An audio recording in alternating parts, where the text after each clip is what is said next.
warahmatullahi wabarakatuh. Perkenalkan, nama saya Saiful Mutakin dari kelas X MIPA 1. Saya di sini ingin menjelaskan tentang naratif teks.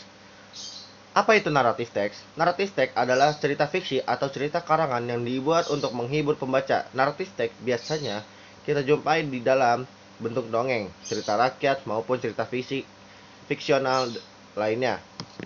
Tujuan naratif teks seperti yang sudah disebutkan di atas adalah untuk menghibur pembaca atau pendengarnya dalam suatu cerita dalam kejadian berurutan yang mengarah ke dalam klimaks dan akhirnya menemukan penyelesaiannya.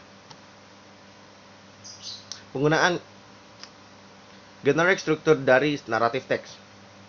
Naratif teks mempunyai 3 susunan struktur seperti berikut ini. Pertama, orientation.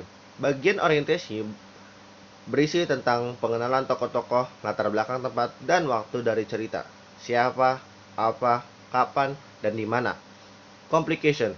Pada bagian complication, masalah-masalah mulai muncul dan harus diselesaikan oleh tokoh utama pada cerita tersebut. Ketiga, resolution. Resolution adalah di mana cerita berakhir.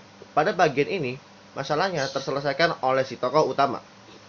Dalam bagian resolution, juga biasanya terdapat moral value atau nasihat dari cerita tersebut atau yang bisa disebut juga dengan koda. Ciri-ciri naratif teks. Menggunakan action, verb dalam bentuk past tense, misalnya walked, said, wondered, dan sebagainya.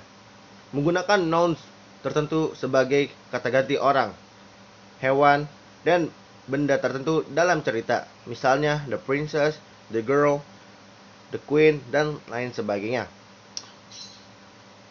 Menggunakan adjektif yang membentuk noun first, misalnya the red riding hood, the poisoned apple, dan lain sebagainya.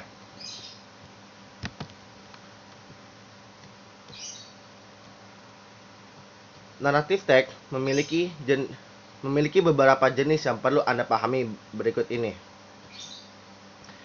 Fable atau fable merupakan cerita yang berkisah mengenai binatang.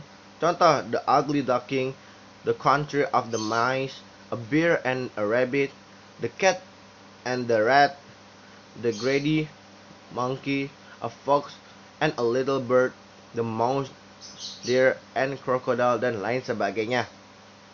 Myth atau mitos merupakan cerita mitos atau myth yang berkembang pada masyarakat serta umumnya dianggap sebagai cerita faktual atau benar-benar terjadi.